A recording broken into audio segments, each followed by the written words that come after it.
공정한 시각, 따뜻한 관찰. YTN 해직 기자 노종면의 뉴스바.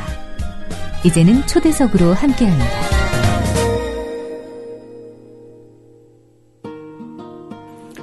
서울대병원 노조가 6년 만에 파업을 벌이고 있습니다. 오랜만에 접하는 병원 파업 소식이다 보니 언론들도 지면과 전파를 할애하고 있습니다. 그러나 언론의 보도 행태를 보면 역시 환자 피해를 강조해 노조에 대한 반감을 유도하는 구태에서 벗어나지 못하고 있습니다. 서울대병원 노조의 최은영 부분회장으로부터 이런 언론 보도에 대한 입장, 그리고 이번 파업의 쟁점이 무엇인지 등에 대해 들어보도록 하겠습니다. 최은영 부분회장 스튜디오에 나와 계십니다. 안녕하세요. 안녕하세요. 직함을 제가 보니까요. 공공운수노조 의료연대 서울지부 총무국장 겸 서울지부 서울대병원분의 부분회장 이렇게 돼 있더군요. 맞습니까? 네, 맞습니다. 네, 지금 이 상급단체에도 직을 갖고 계셔서 직함이 이렇게 긴 거죠? 예, 맞습니다. 네. 오늘 파업 며칠째죠? 10월 23일 파업 들어가서 오늘 이틀째 파업 중입니다. 예. 파업 돌입 이후에 병원 측과의 어떤 협상, 교섭은 없었는지요? 예, 아직은 단체 교섭은 열리지 않고 있는 상황입니다. 네. 노조가 파업 돌입 이후에도 교섭을 하자는 입장인 것으로 보도가 돼 있더군요. 예, 맞습니다. 근데 왜 교섭이 안 되는 거죠? 병원에서는 이제 실질적인 단체 교섭을 회피하는 거라고 저희는 보여지고요. 예. 이렇든 저렇든 노사가 만나서 풀어야 되는 게 이제 핵심이라고 생각을 하는데, 네. 일단은 피하고 보자는 게 아닐까라는 생각이 좀 들고요. 저희가 단체 교섭을 요구했을 때 병원 측에서 했었던 반응은 어떤 거였냐면, 예. 교섭에서 할 말 없다. 이게 내용이었었습니다. 예. 그러니 더 이상 이제 단체 교섭이 진행이 안 되고 있는 상태입니다. 네. 그 사측에서 뭐 실무 교섭하자 이런 얘기는 한다고 하더군요. 예, 실무 교섭은 교섭을 하자 말자라고 얘기할 수 있는 게 아니라 네. 필요하면 언제든지 가능한 것이 실무 교섭입니다. 네. 그리고 실제 서울대병원 87년에 노동조합이 만들어지고 나서 네. 지금까지 많다면 많을 수도 있고 어떻게 생각하면 적다면 적을 수도 있는데 네. 그간의 파업 과정 속에서도 단체 교섭은 이루어졌었습니다. 예. 파업 기간에도 단체 교섭은 이루어졌었고요. 그것은 서울대병원이 가지고 있는 위치 때문이라고 생각을 합니다. 그건 병원도 마찬가지지만 노동조합도 단순히 한 사업장 내의 노동조합 이런 것들이 아니라 아무래도 상징성이 있고 그렇다 보니 마지막 순간까지 그리고 설사 파업에 돌입해 있는 그 순간까지도 네. 최선을 다해야 된다는 그런 입장이었기 때문에 교섭의 채널은 항상 열어놓고 방법을 찾으려고 노력해왔던 이런 상황이었었습니다. 예. 그런데 이런 초유의 사태가 발생했다고 저희는 판단을 하고 있고요. 특히 파업 돌입 전날 예정돼 있었던, 그건 이미 병원장님이 취임하면서부터 노사가 교섭을 할 때 약속돼 있던 단체 교섭을 일방적으로 파기한 거는 심각한 문제라고 생각을 합니다. 그런 일이 있었군요. 네네. 파업 참가자가 지금 전체 조합원의 몇 % 정도 되는지요? 사실은 이제 병원 사업장이기 때문에 네. 파업 참가자를 프로스로 계산하는 건 좀 적절한 방식은 아니라고 예. 판단이 듭니다. 그러니까 예를 들자면 필수유지 업무라는 이름 하에 불가피하게 조합원임에도 불구하고 현장에서 근무를 해야 되는 조합원들이 있습니다. 네. 그러면 노동조합 지침에 따라서 근무를 하고 있는데 예. 그러면 이 사람은 파업에 참여하고 있다고 해야 되는지 아니라고 해야 되는지 그거는 논란의 대상이 될 수 있다고 판단을 하고 있고요. 예. 그래서 그런 방식이 아니라 저희가 현재 나와 있는 사람은 얼마고 이제 유지율은 얼마고 그 속에서 어떻게 파업이 진행되고 있고 이런 방식으로 진행되는 게 적절하지 않을까 생각이 듭니다. 노조를 대표해서 나오셨으니까 파업 참여율이 높다라는 말씀을 하셔야 되는데 이게 지금 일반인들이 이해하기 좀 힘도 좀 복잡한 내용들이 있잖아요. 네네. 그 필수 공익 사업장이기 때문에. 네. 그 부분을 좀 설명해 주시죠. 그러니까 지금 파업에 참여하고 계신 분들은 제가 알기로는 한 40% 내외가 아닌가 싶은데요. 저희가 조합원 수로 해가지고 말씀을 드리면 네. 지금 현재 조합원 수는 약 1,500여 명 네. 정도 되고요. 농성장으로 지금 결합하고 있는 조합원들은 450명에서 500명 이 정도 됩니다. 네. 그렇지만 현장에서 일을 하고 있는 조합원들도 지침에 따라서 네. 일을 하고 있는 조합원들도 현재 있습니다. 예, 파업을 하면서 지침에 따라 일하고 있는 분들은 뭐 어떤 이유에서 일을 하고 계신 거죠? 예, 사실은 노동법이 바뀌었습니다. 2008년부터 바뀌었죠. 네네, 바뀌었습니다. 사실은 이 부분에 대해서는 저는 한마디 드리고 싶은데요. 네. 사실은 이 법이 바뀜으로 인해서 노동자들에게 과연 파업권이 존재하는 것인가? 저는 그런 의문이 있습니다. 기존에 이런 필수유지 업무라는 제도가 없어도 서울대병원이나 병원사업장의 파업은 노동조합이 어쨌든 인력을 배치를 하고 네. 그리고 응급 상황에 대처를 하기 위해서 심폐소생술 팀을 가동을 하면서 네. 이렇게 해서 파업을 진행을 했었습니다. 그렇지만 그건 노동조합이 자율적으로 결정해서 했었던 상황입니다. 네. 이런 것들을 법으로 묶어놓고 이만큼은 남아서 니네 근무해라 예. 라고 하는 것들은 사실은 파업하지 말아라. 그리고 파업을 한다 하더라도 조금만 파업해라. 예. 이런 굉장히 제한된 조건 속에서 하는 거여서 실제는 못하도록 하는 저는 악법이라고 생각을 합니다. 예, 지금 뭐 그 법규의 옳고 그름을 지금 논하는 자리는 아니어서요. 일단 그 내용만 다시 한번 제가 간단히 말씀을 드리면 2008년도부터 노동관련법이 개정이 돼서 이전부터 악법이라고 지적이 되었던 직권중재는 사라졌죠. 필수 공익사업장이라 하더라도 직권중재를 거쳐야 되는 이런 절차는 사라지는 대신에 파업에 돌입할 경우에 필수 유지 인력을 두도록 하는, 그래서 파업권을 상당 부분 제약하고 또 사측에서 대체 근로를 시킬 수 있는 그러한 방향으로 법규가 개정된 거죠. 네, 맞습니다. 예, 그래서 지금 서울대병원이 파업을 하고는 있지만 필수 공익사업장이기 때문에 조합원들이 모두 다 그냥 다 파업에 참여할 수는 없는 상황이고 예. 법에 의해서 반드시 그 자리를 지켜야 되는 그런 비율이 있을 거 아닙니까? 예, 있습니다. 그 비율은 얼마나 됩니까? 응급실이라든지 아니면 중환자실, 중환자가 있는 준중환자실 같은 경우는 100% 파업을 할 수가 없습니다. 네. 그래서 설사 조합원이라 하더라도 다 업무를 할 수밖에 없고요. 네. 기타 다른 뭐 검사나 영상이나 뭐 환자 급식 문제나 뭐 이런 부분들과 관련해서도 필수유지 업무율이 70%이기 때문에 네, 3분의 2 이상이군요. 그렇습니다. 네. 그리고 또 나머지 부분도 대체 근로를 사측에서 병원 측에서 할 수 있는 거잖아요. 네, 일부 할 수 있습니다. 일부라면 어느 정도까지요? 필수유지 인력을 남겨놓고 나온 나머지의 반을 대체 인력을 투입을 할 수가 있습니다. 그럼 대체로 보면 그 중환자실이나 응급실 같은 경우에는 100% 근무를 해야 되는 거니까 전체적인 파업으로 인한 그 업무 공백이 30%가 채 안 되는데 그중에서 병원 측에서 15% 이상은 대체 근로를 시킬 수 있는 거잖아요. 네, 맞습니다. 그러면 뭐 냉정하게 말씀을 드리면 10% 남짓 정도 그 업무 공백이 기존에 비해서 생기는 건데 지금 제가 이 얘기를 왜 구구절절 말씀드리냐면 언론이 파업을 보도할 때 보니까 환자 피해가 우려된다 뭐 이런 부분들을 상당히 강조해서 보도를 하고 있어요. 과거와 네네. 마찬가지로. 예. 이런 보도 보고 어떤 점을 느끼셨습니까? 사실은 파업에 대한 피해가 어느 정도 있느냐라고 얘기를 하면 불편할 수는 있다고 생각을 합니다. 기존에 예. 비해서 어쨌든 간에 인력이 일부든 아니면 뭐 조금 더 많은 인력이 나왔든 해서 불편할 수는 있지만 사실은 심각하게 그 피해를 초래할 만한 이런 정도는 안 된다고 저희는 판단을 하고 있습니다. 네. 일부 언론은 보면 뭐 수납 창구에 대기자가 뭐 길게 줄이 늘어서 있다. 그래서 불편하다. 이런 얘기를 하던데 실제와 같은 내용인가요? 네, 그렇지 않습니다. 예를 들자면요. 수납창구 관련된 거는 보통 업무과 직원들이 배치가 되어 있는 상태인데요. 네. 병원 사업장임에도 불구하고 비정규직이 굉장히 많은 비율로 지금 분포되어 있습니다. 네. 그리고 실제 원무과는 어제 같은 경우는 파업에 동참하지 않은 상태입니다. 네. 그러면 원무과는 100% 다 돌아갔다는 얘기거든요. 네.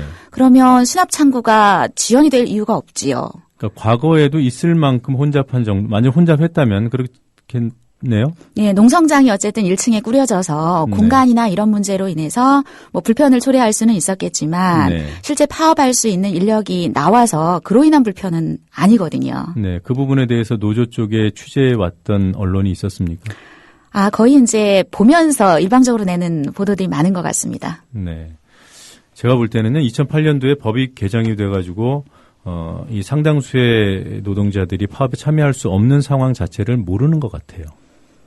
그러니까 병원 파업하면 일단 환자 피해부터 얘기하고 보는 네. 이런 도식적인 보도가 여전히 횡행하고 있는 것이 아닌가. 예, 맞습니다. 달라진 게 있다면 과거에는 중환자실하고 응급실 부분을 주로 피해 사례로 들었거든요. 네네. 그게 시청자들한테 청취자들한테 자극적이기 때문에. 예. 그런데 그 부분은 지금 취재 대상이 안 돼 버렸으니까 네. 수납 창구 뭐 이런 부분을 얘기하고 네. 있는 게 아닌가 그렇게 생각됩니다. 예, 맞습니다. 어찌 됐든 간에요. 이 파업권이 제약되는 상황이어서 병원 측에 대한 노조의 압박 효과는 상당히 떨어지는 것이 사실인 것 같아요. 네, 현실적으로 파업권이 많이 제약돼 있기 때문에 적은 인원으로 파업을 해야 되는 상황이어서 예. 사실 노동자들 입장에서는 노동자들이 요구하는 공공의료 관련된 부분들은 오히려 더 취약할 수밖에 없고 네. 이것이 교섭력을 갖기가 사회적으로 국민들이 함께 해주거나 그렇지 않는 이상에서는 노동자들 스스로의 힘으로 헤쳐나가는 거는 굉장히 많은 역부족이 있다라고 생각이 듭니다. 네, 그러니까 사측은 뭐 교섭을 안 해도 뭐 특별한 압박을 못 느끼고 네. 이런 부분에 있어서 언론이 문제를 지적하고 해야 되는데 사실 뭐 환자 피해가 만약 발생한다면 대체근로 제대로 안 시키는 사측에도 책임이 있는 거 아니겠어요? 대체근로 자체에도 사실은 병원 사업장이기 때문에 좀 특수성은 있습니다. 네. 병원은 사실은 숙련된 그 노하우가 있는 노동자들이 일을 해야 되는 곳이기 때문에 그렇죠. 네. 미숙련 노동자들이 투입이 돼서 업무를 보는 것 자체가 과연 정당한가 그런 의문점을 가지고 있습니다. 병원 업무라고 하는 것이 검사도 그렇고 영상도 그렇고요. 환자를 돌보는 간호사일 경우에도 단순히 혈압을 재고 투약을 하고 이런 것들이 아니라 환자의 전체적인 상태를 파악을 하고 그 속에서 이게 어떤 의미를 가지고 있는지 혈압을 측정한다면 과연 이것이 어떤 의미를 가지고 있는지 보통 사람들이 볼 때 120에 80이 정상이라고 얘기한다지만 지금 이 환자에게 있어서 이 혈압은 과연 정상인지를 네. 판단을 하고 그에 맞는 조치를 취해야 되거든요. 예, 예. 근데 이거는 경험이 사실은 필요한 상태이고 그 질병에 대한 이해가 없으면 하지 못합니다. 네. 그래서 미숙련 노동자를 그렇게 투입하는 것 자체가 전 올바르지 않다고 생각을 하고요. 네. 이 문제를 해결하려고 하면 병원이 이 파업 사태를 해결하기 위한 궁극적인 방안을 저는 모색해야 된다고 생각합니다. 그러려면 적극적으로 어쨌든 교섭에 나서는 것이 그 첫 번째 해야 될 모습이 아닐까 그렇게 네. 판단하고 있습니다. 우리 최은영 부분회장께서는 간호사시죠? 네, 맞습니다. 간호사입니다. 예, 알겠습니다. 자, 이번 파업 쟁점에 대해서 얘기를 좀 들어보겠습니다. 노조가 요구하는 사항들을 좀 간략히 정리해 주시겠어요?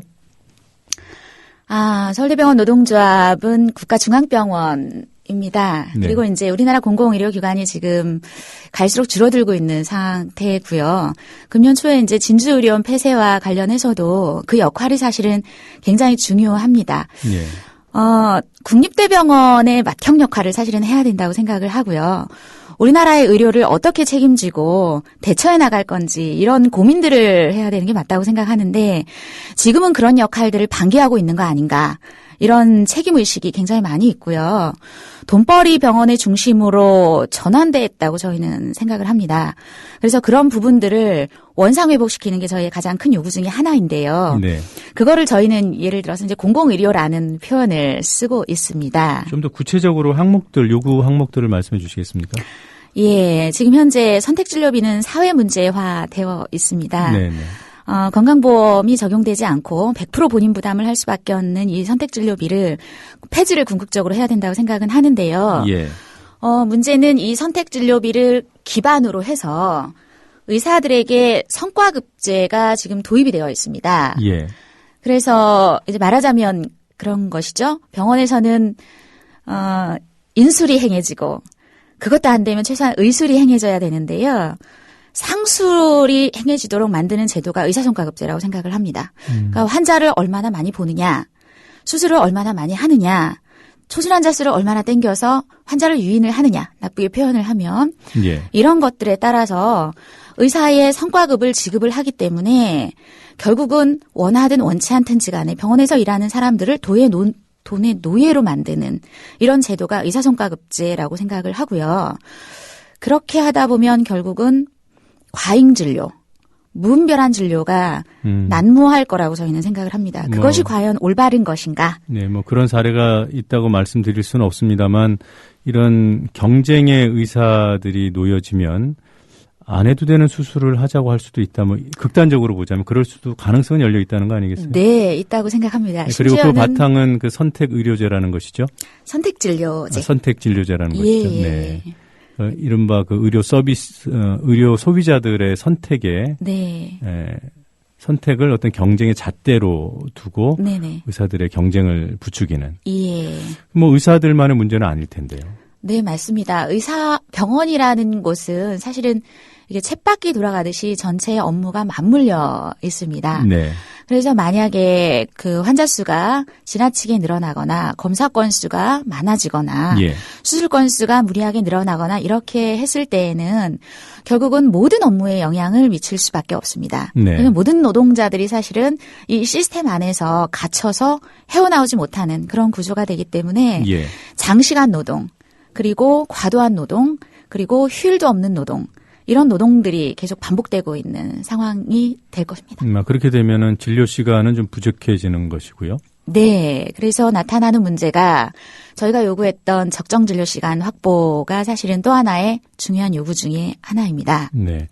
이렇게 병원이 조금 전에 뭐 돈벌이를 앞세워서 그 공공 의료 체계까지도 이렇게 돈벌이에 이른바 오염되고 있다 이렇게 보시는 거잖아요. 네, 맞습니다. 그 결과인가요? 의료에 사용되는 재료가 뭐 저급화되고 있다라는 주장도 하셨던데. 네. 이제 저희가 얘기하는 게 그런 거였습니다. 아까 얘기했던 것처럼 의사성과급제 폐지. 네. 그다음에 1분 진료도 안 되는 짧은 진료 시간. 네. 그리고 특히 어린이병원 같은 경우 외주화되어 있는 급식 위탁, 지형 네. 전환하는 문제들. 그다음에 보람의 병원이 자기 역할을 할 수 있도록 그 4인용 병상을 보험급여화하는 거. 뭐 적정 인력. 비정규직, 정규직화 이런 게 저희의 주요 요구인데요. 네. 병원에서는 그 비상사태다라고 해가지고 비상경영 선포 대회, 결의대회라는 것들을 했습니다. 네. 이제 그렇게 하면서 물자 전략 해야 된다. 10% 물자 전략 이런 것들이 나오면서 그럼 어떻게 할 거냐 방안을 내라고 다 하게 된 거죠. 예. 근데 그 방안이라는 것들이 이제 말씀하셨던 것처럼 재료를 기존에 썼던 재료를 다른 걸로 변경을 하거나 급을 낮춰서요. 이렇게 병원에서는 급을 낮춘다고 하지는 않고요.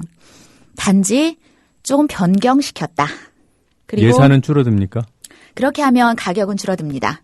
예를 들어서 저희가 이제 그 러버, 그러니까 고무 장갑이라고 그냥 쉽게 네. 표현을 하면 그런 글러브들을 많이 사용하게 됩니다. 환자를 접촉하거나 오염물을 만지거나 이렇게 할 때 그런 장갑들을 끼게 되는데요. 이런 것들이 이제 그 비닐 장갑으로 변경이 됐어요. 아, 그래요? 예, 근데 이 비닐 장갑의 특성이 이게 딱 달라붙어 있습니다. 그래서 저희는 손소독을 항상 하도록 되어 있잖아요. 환자를 접촉하기 전에는 네. 항상 손소독을 하도록 되어 있습니다.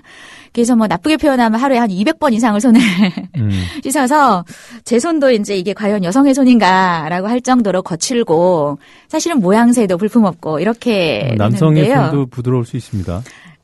그렇죠.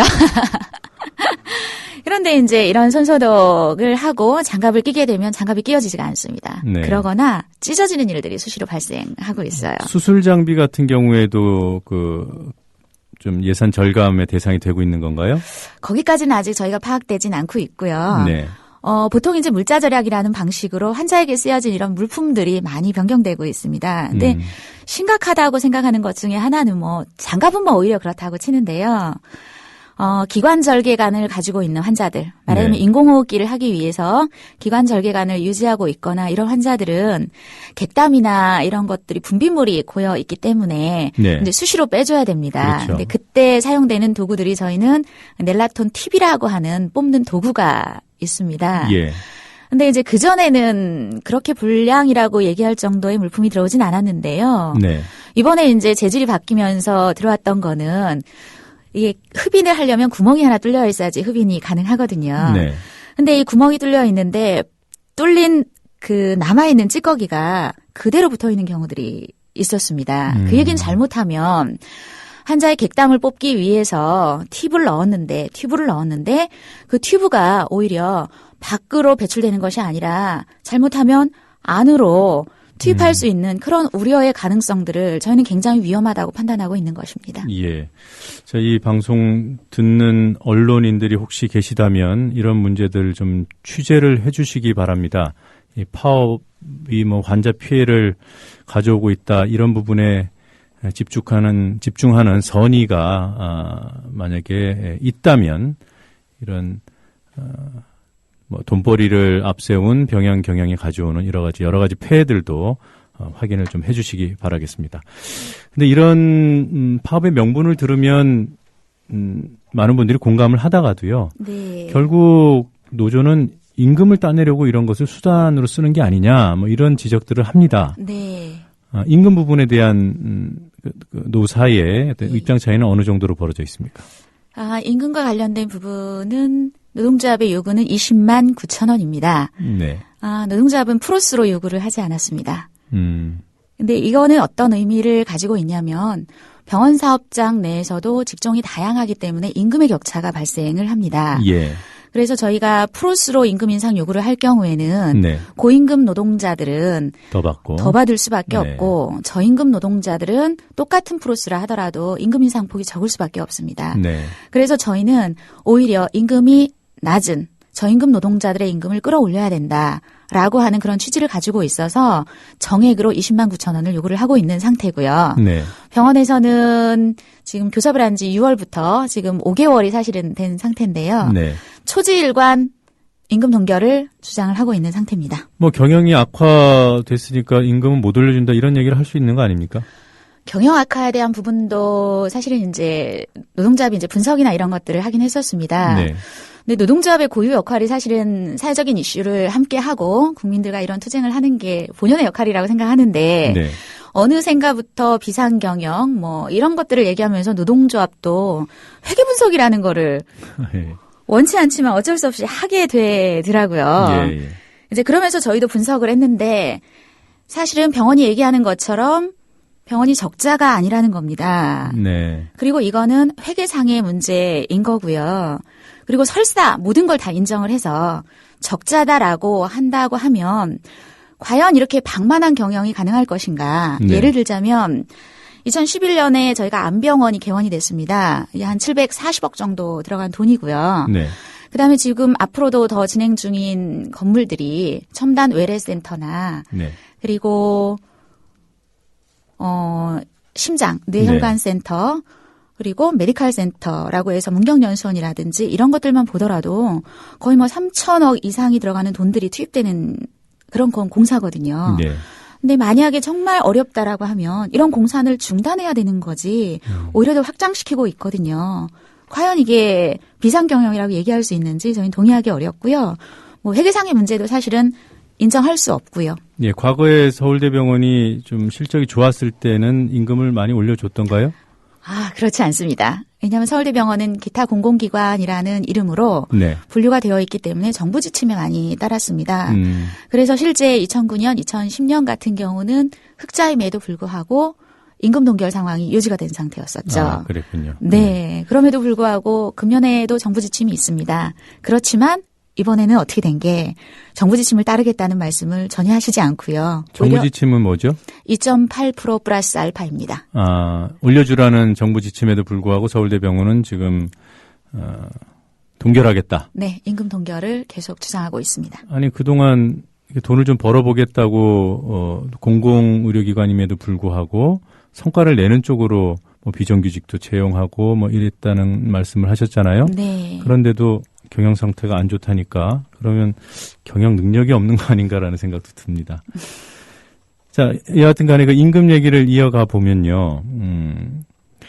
임금으로 타결이 되면 지금 내세웠던 사회적 명분 이런 것들에 대한 합의가 없어도 파업을 접는 경우가 허다하거든요. 네. 네, 서울대병원 같은 경우는 사실은 일괄 타결 방식입니다. 네. 왜냐하면 그런 우려들을 저는 분명히 할 수 있다고 생각하고요. 그런 우려들 속에서 서울대병원 역사상 임금만 가지고 합의를 한 적은 한 번도 없습니다. 네. 노동조합 초창기부터 그 중요한 가치 중에 하나로 생각했었던 것이 공공의료 문제였기 때문에 네. 이런 부분들이 합의사항으로 어쨌든지 간에 저희는 들어가야 된다고 생각을 했고요. 네. 2012년의 경우에도 어쨌든 그 선택진료, 특히 의료급여 환자에게 선택진료제를 폐지하는 그런 합의안을 도출해냈었습니다. 네네. 그래서 이런 부분들이 있기 때문에 물론 국민들이 보시기에는 너무나 미흡하고 저거 가지고 어떻게 공공의료라고 얘기할 수 있는가, 과연 들러리 세우는 게 아닌가, 네. 노조가 이용해 먹는 거 아닌가, 이런 우려를 할 수 있을 거라고 생각은 하지만 그럼에도 불구하고 저희의 힘이 닿는 데까지 최선의 노력을 다해서 하고 있고요. 예. 공공의료 관련된 건 중요한 가치라고 생각합니다. 예, 알겠습니다. 네. 노조가 파업을 하다가 임금만 타결을 하고 접더라도 사실 그걸 욕하기가 참 쉽지 않아요. 왜냐하면 우리 사법기관이나 정부에서 합법 파업의 범위를 사실상 임금으로 제한해서 보고 있지 않습니까? 네네. 그것이 타결된 마당에 다른 걸 가지고 파업을 한다면 또 이제 불법 파업 공격을 받기 때문에 네. 사실 우리 청취자 여러분들께서도 노조가 돈만 따내고 파업을 접는 게 아니냐 이런 인식들을 많이 하시는데 예. 거기에 대한 오해도 역시 정부와 언론의 왜곡된 그런 홍보 선전의 결과가 아닌가 그렇게 생각을 합니다. 자, 오늘 이른 시간에 여기까지 나와주셔서 고맙습니다. 감사합니다.